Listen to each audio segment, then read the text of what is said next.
My name is Daniel Hatcher. I am a queer man in long-term recovery, which is to say that I have resolved my problematic relationship with drugs and alcohol and have been walking through recovery for the last 4 years.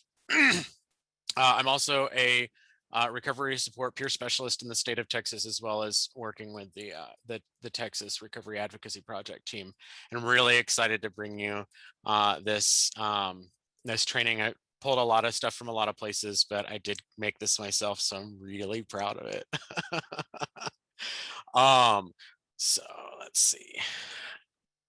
First, let's talk about digital housekeeping, right? Part of it's kind of moot because you're all going to be on mute by force, so you can't unmute yourself. But if you have a question, please feel free to type your question into the chat box.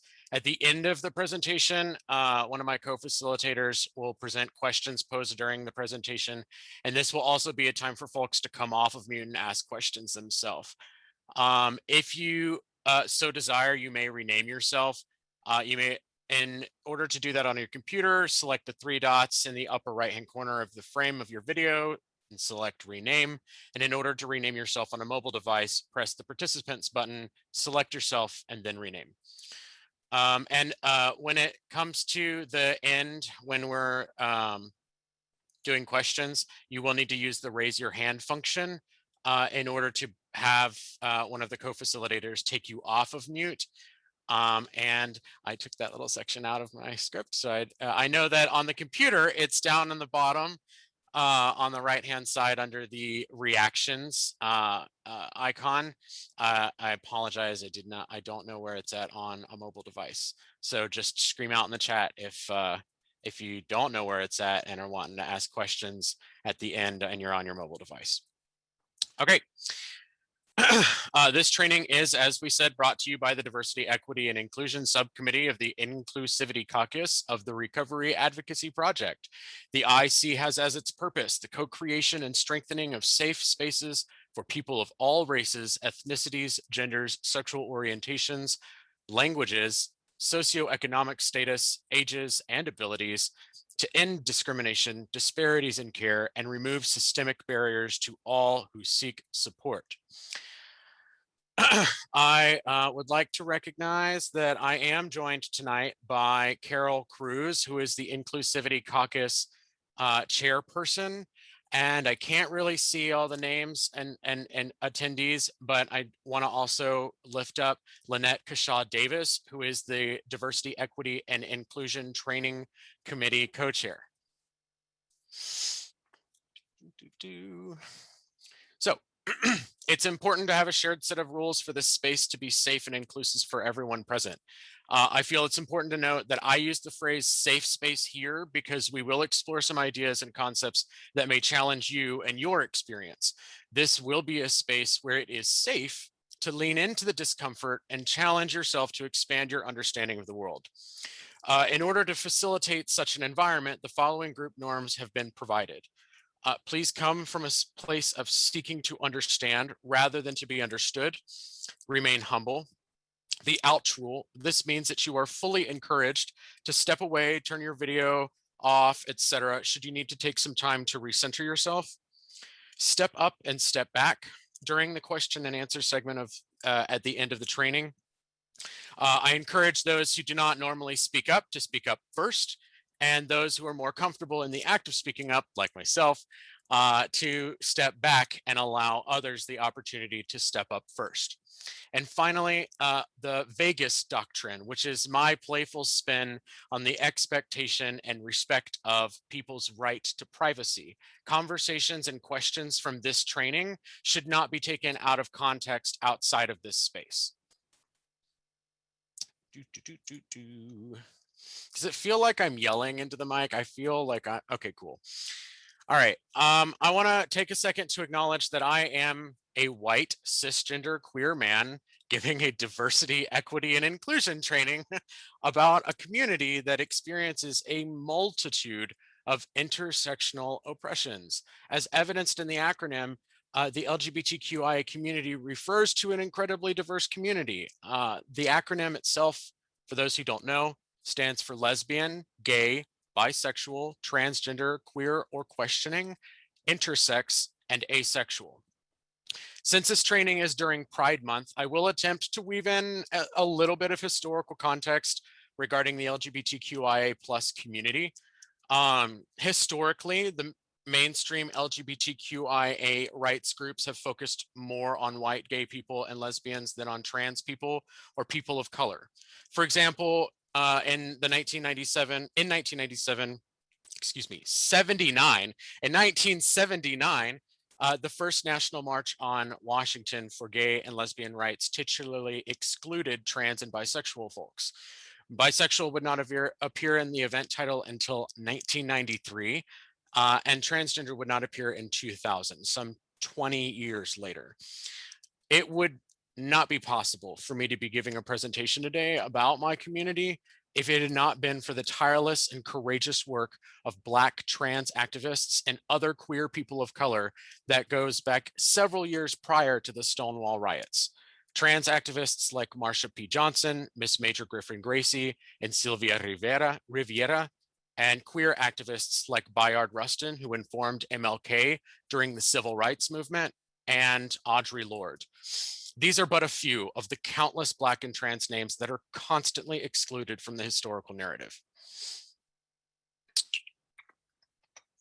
All right, adult learning theory says we learn best when we know where we're going. So during this presentation, you will learn how to understand the difference between and difference and interrelatedness of sex assigned at birth, gender identity, gender expression, and sexual orientation, identify problematic and or defamatory language regarding the LGBTQIA community, use LGBTQIA plus inclusive and non-binary language confidently, and apply the knowledge of LGBTQIA plus inclusive and non-binary language into their advocacy work.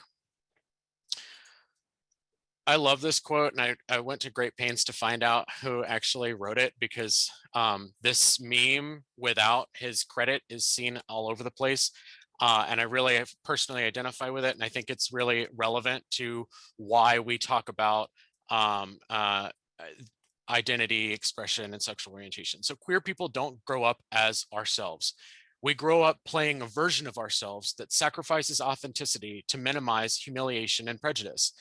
The massive task of our adult lives is to unpick which parts of ourselves are truly us and which parts we've created to protect us. And I think that that's really parallel to how individuals who suffer with problematic relationships with substances also feel, right? So let's dive in. So this is one of my favorite graphic representations of our first topic. As you can see on the right-hand side of the graphic, each concept it has an icon next to it. For example, the rainbow next to the gender identity, the DNA symbol next to sex assigned at birth, etc.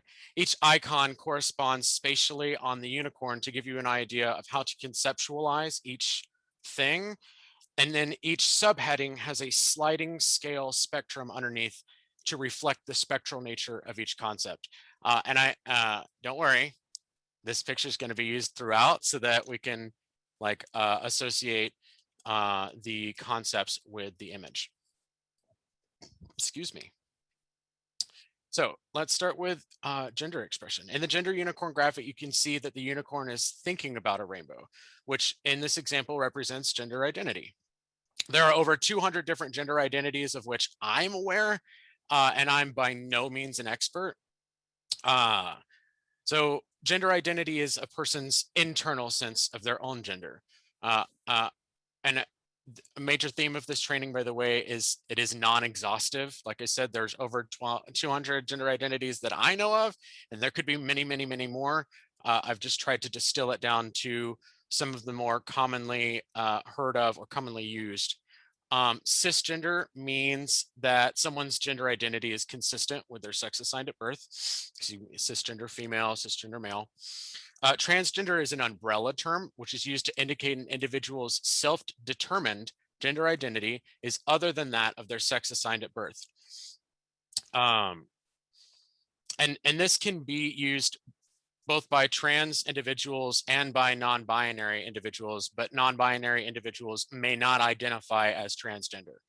Um, so a trans woman or a trans man would be would a binary transgender person. Non-binary, or also known as NB, describes any gender identity which does not fit into the male female binary spectrum. And gender queer is an umbrella term with a similar meaning to non-binary, and either term may be used, although I will note that it's important to know, due to the historic negative use of the word queer, it should really only be used after an individual has self-identified with the term. And that goes outside of just gender queer, just queer in general. Unless you're part of the LGBTQIA community, or somebody has volunteered or self-identified themselves as gender queer or queer, um, you probably shouldn't, because and even within the LGBTQIA community, some of the elder members of the community find it still very offensive. Gender queer can be used to describe binary, cisgender, and transgender people within the LGBTQ community who feel they have a queer or non-normative experience with their gender.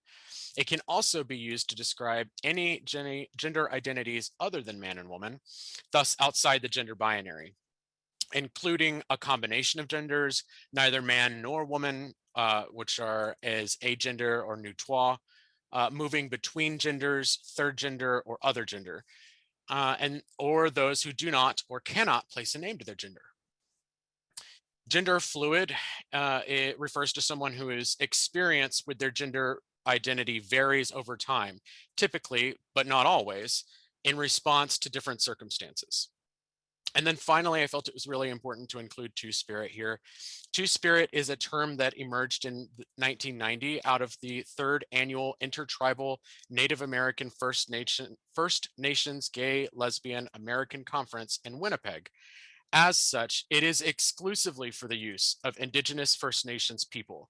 It is a direct translation of an Ojibwe term and is usually used to indicate a person whose body simultaneously houses a masculine spirit and a feminine spirit. A person's external manifestation of their gender identity is their gender expression. This is represented as the green aura around the gender unicorn. This can be expressed through behavior, mannerisms, speech, patterns, dress, hairstyles, and much, much more. There is a lot of work being done to abolish the assumed meaning of what is feminine and what is masculine, but this is not that training. And for now, we'll just stick to the socially dominant definitions of these words. Androgynous refers to an aesthetic which embodies both masculine and feminine expressions. And then you'll see that non-binary, genderqueer, gender fluid, and Two-Spirit appear here as well, because they can also be utilized as a gender expression that may be different than their gender identity.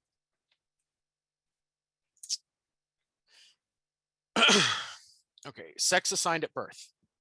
You see the little DNA symbol on the gender unicorn is because this is often based almost entirely on the appearance of external anatomy and is by a physician and is recorded on an individual's birth certificate. And there are three designations: male, female, or intersex. Intersex means having both male and female genitalia. And I want to be totally frank, it is a highly politicized subject, with many claiming that sex is binary. And we'll talk about some of the dog whistles around the politicization of sex assigned at birth a little bit later. Sex is a complex combination of genetics, hormones, and chromosomal markers, as well as internal and external anatomic attributes and secondary anatomic attributes developed later in life during puberty. For those of you who are visually inclined, I am going to show a graphic representation of how complex the science of sex is, but I'm not going to spend a whole lot of time to explain it during this training because it would take a really long time. And I will upload it to the chat after the training. If you are viewing this in the Google Classroom, it will also be uploaded to the classroom. So, I mean, as you can see, right, the science of sex is far from binary.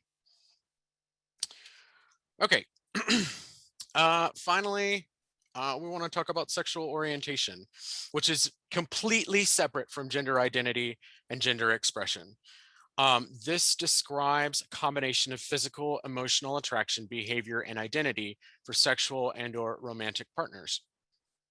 And I want to make a distinction before I start here about the acronyms MSM, men who have sex with men, and WSW, women who have sex with women. These refers to specifically to behaviors and may not correlate with one's self-determined identifiers such as sexual orientation. So a heterosexual male may be a man who has sex with but doesn't identify as gay. So, and that again, self-identified or self-selected identifiers is really important here. Gay now refers to men who are romantically or sexually attracted to men. Lesbian arose out of the women's liberation movement that kind of happened alongside the gay liberation movement. Gay used to mean both men who were attracted to men and women who were attracted to women. But during women's lib, they broke off and adopted the term lesbian for women who are sexually and emotionally attracted to women. Bisexual refers to individuals who are attracted to both sexes, both men and women. Asexual, sometimes referred to as gray asexual, or gray sexual, are terms used to describe individuals who feel as though their sexuality falls somewhere on a spectrum between sexuality and asexuality. And I mentioned attraction a number of times here, and in the original Gender Unicorn, that red and orange heart refer to sexual and emotional attraction. But again, and attraction is a really important and really distinct and kind of complex part of sexual orientation, but I don't necessarily have enough time to go into all of it. There are about 6 different kinds of attraction, and it is, I encourage anyone to either do some research or reach out to me outside of the training. Queer, again, here is an umbrella term that can be utilized by anyone in the LGBTQ community to identify themselves as non-gender conforming or outside of or identifying themselves as a sexual or gender minority. Demisexual individuals are those who do not experience primary sexual attraction, but may experience secondary sexual attraction after a close emotional connection has formed. Oh, I skipped one, I'm sorry. Straight or heterosexual are individuals who are only attracted to the opposite sex. And then pansexual individuals have divorced themselves entirely from the notion that sexual, emotional, or any other type of attraction is based on gender at all.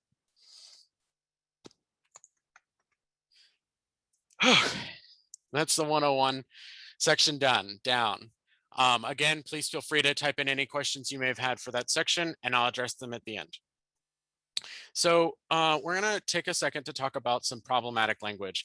As grassroots organizers, we will frequently be in legislative spaces where we may hear language that has been identified as a dog whistle for anti-LGBTQIA and/or anti-trans sentiment. Being aware of these dog whistles will assist us as organizers to ensure that our messaging is inclusive and that our intentions aren't muddied by inferred and/or unintentional association with anti-LGBTQIA or anti-trans dialogue.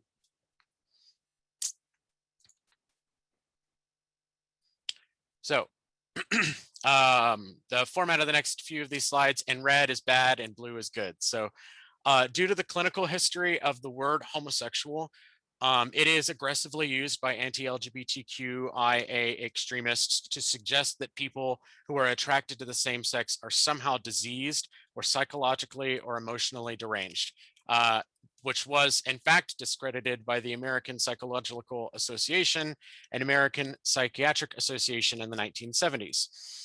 And describing relationships in couples as homosexuals denigrates LGBTQ people and their experiences. We just refer to men who are attracted to men as gay and women who are attracted to women as lesbians, gay man, gay person, gay people, and as their relationships and their activities as just what they are. Right? We don't say that they are in a heterosexual relationship, or there goes walks down the street a heterosexual couple. So why put an identifier in front of something that doesn't need it? Sexual preference implies that sexuality is a choice and that non-heterosexual relationships should be cured. This is why we use sexual orientation. And the gay or trans lifestyle is another. It has the same reasons or same sort of implications. It's used to denigrate the LGBTQIA people. It implies choice or the need to be cured, and it is really reductive. The LGBTQIA community is extremely diverse and very intersectional, and to label an entire community as a lifestyle that's that intersectional is just, it doesn't make any sense. Excuse me. Anti-LGBTQIA extremists frequently create conceptual climates of fear in the way they characterize LGBTQIA equality activism by calling it the gay agenda or the homosexual agenda.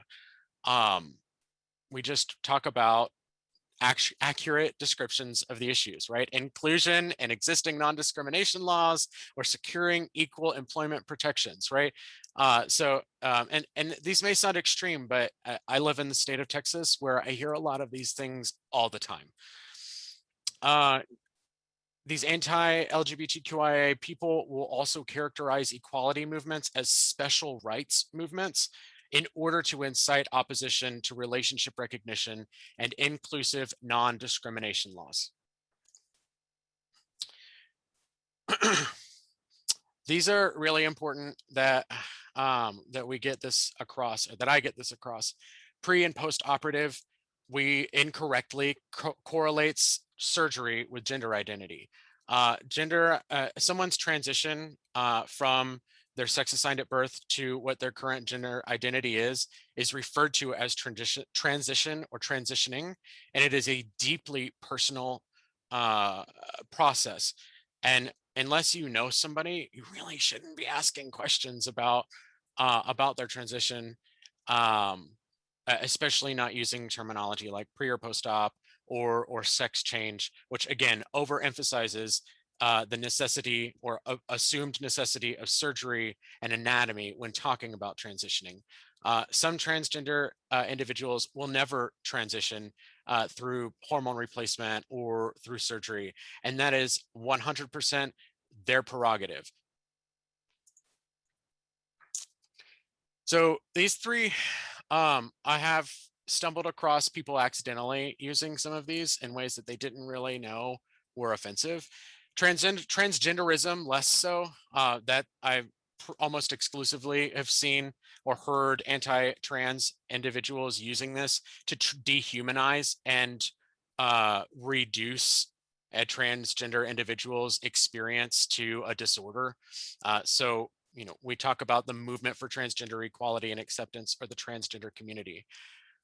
Transgendered and a transgender, I hear a lot of people accidentally use these. Transgender is an adjective, not a noun, not a verb. So a transgender individual, a trans woman, a trans man, a non-binary trans individual, you know what I mean? So this is probably the number one place where people make a little slip up, and it's okay to slip up as long as you acknowledge, hey, I'm sorry, course correct really quickly, and don't make a big deal out of needing to course correct. And I'll talk about that again a little bit later too. So I mentioned that I was going to talk about sex assigned at birth and some dog whistles around sex assigned at birth. And these are really rampant on the national scene, on the local scene. If you hear or read biologically or genetically female or male, there is a good chance that it was written by an anti-trans activist or somebody who does not believe in trans rights or does not believe that in the science, the actual science, that sex is not as binary as people think it is. The same thing is born a woman or a man. We say assigned or designated female or male at birth, and we use the phrase sex assigned at birth because, again, this is something that a doctor does when a child is born, right? So,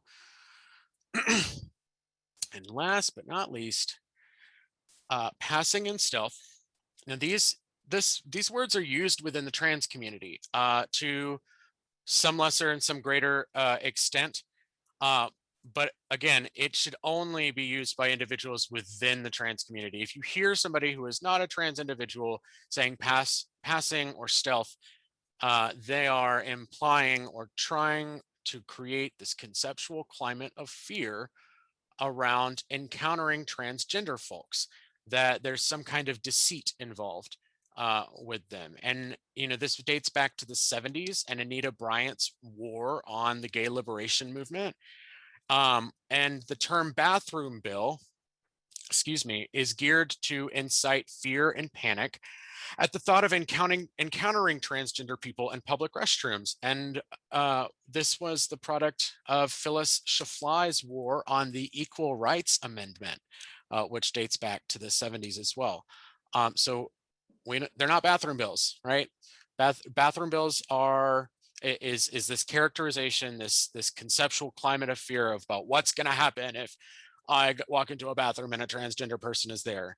They are correctly non-discrimination laws or non-discrimination ordinances. All right, section 3. Woo! We are killing it. Pronouns are really simple way to start your allyship, which will be in like the final section.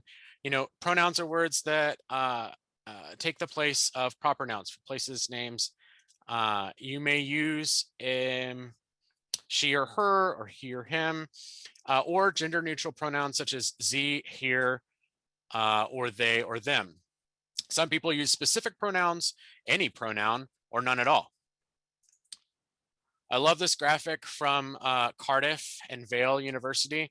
It talks about why pronouns are important. It's just a simple way to show respect for an individual's gender identity and them as a person, and acknowledge, using the wrong pronoun can hurt.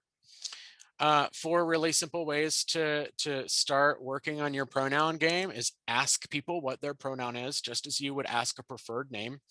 Use that pronoun and introduce yourself with pronouns, and maybe include your pronoun in your email signature. In Zoom meetings, if you look at my window, I always have my pronouns listed. When addressing groups of people, or people whose pronouns you haven't been told, use gender neutral language, such as siblings or third graders or students or friends or folks or all or y'all. I am from Texas. Rather than brothers and sisters or guys, ladies, ma'am, or sir. And practice. Use gender neutral pronouns such as they or they while visualizing the person who uses them. This is especially useful to do right before you're about to see the person. And, use descriptive language if you don't know a person's gender, pronouns, or name. For example, can you give this paper to the person across the room with the white t-shirt and short brown hair? And also referring to public public servants or other professions, use non-binary language. Firefighters, police officers, mail carriers instead of firemen or policemen or mailmen, This is, again, a non-exhaustive, but pretty list of a lot of the most common pronouns used. In green are the 3 pronouns we all learned when we learned the English language, if we learned the English language. He and she are masculine and feminine, respectively, and they, them, their, theirs, and themselves is a gender neutral set of pronouns that is already built into your knowledge of the language. So if again, if you are proficient with English, um, if in doubt, these are a very respectful way of not assuming someone's gender identity. Um, and I also wanted to lightly touch on the issue of what's called dead naming. A person's chosen name should always be used. And if you know that somebody has chosen their own name and maybe have access to some legal documents that may not have been changed yet, because it is really difficult to do that in some areas, don't release that information or don't use that information without explicitly discussing that with an individual for whom the information belongs.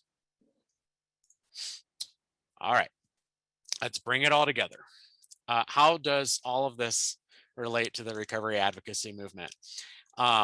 Aaron very accurately brought up earlier that although the data on rates of substance use in the LGBTQIA population are sparse or incomplete, for example, like the last 5 years of research was only on LGBT, or excuse me, LGB people, not trans people. They're trying to, digging through all the research, trying to find trans figures was incredibly difficult leading into this.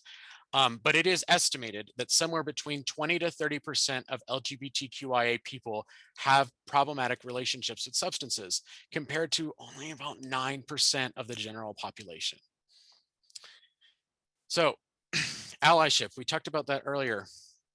And what is allyship, right? It's being an ally to the LGBTQ community. Well, let's look towards actions on how we are good allies. Amplify and elevate LGBTQIA voices, right? If there is someone in your team who is an LGBTQIA person who has a passion for LGBTQIA rights, or has brought up that there's some really crappy legislation hanging out in the state legislature, bring that to the meeting and bring them to the meeting and let them talk about why that law hurts them and their community, our community. Support LGBTQIA initiatives and businesses. You know, we talk. I have a pretty contentious relationship with with Pride Month, or Pride in general, because it's been very commercialized, and a lot of companies for 1 month out of the year are like, "Yeah, woohoo, LGBTQ people, we love you. Give us your money." And then the rest of the year, it's lip service for a month of the year. True allies support us and support our businesses and support our initiatives all year long. If you want to buy a rainbow flag, look for LGBTQ people who are making those materials and purchase from them. And, bring all LGBTQI people to the table. I'm frequently brought to the table as a white cisgendered gay man, because that's more palatable to a lot of people. But I don't represent, it is impossible for me to represent all of the intersectional identities of the LGBTQIA and BIPOC individuals that make up the entirety of the LGBTQI community. So bring all of us to the table. Trans and bisexual women are two of the most silenced and unheard voices in our community, and even within our own community, are constantly silenced. And when you bring these people to the table, don't tokenize them. What that means is don't bring a Black trans woman to the table and then not listen to anything she has to say, or just pay lip, say, okay, yeah, you get to speak, cool, that's cute, we have you here for our DEI thing, and then be done with it. Listen to LGBTQI people, BIPOC people, when you bring them to the table, and have them be decision makers, right? And I was this was recently brought up in the roundtable that I was in with Chantel at the beginning of the week, and I couldn't agree more that the A in LGBTQIA never means ally.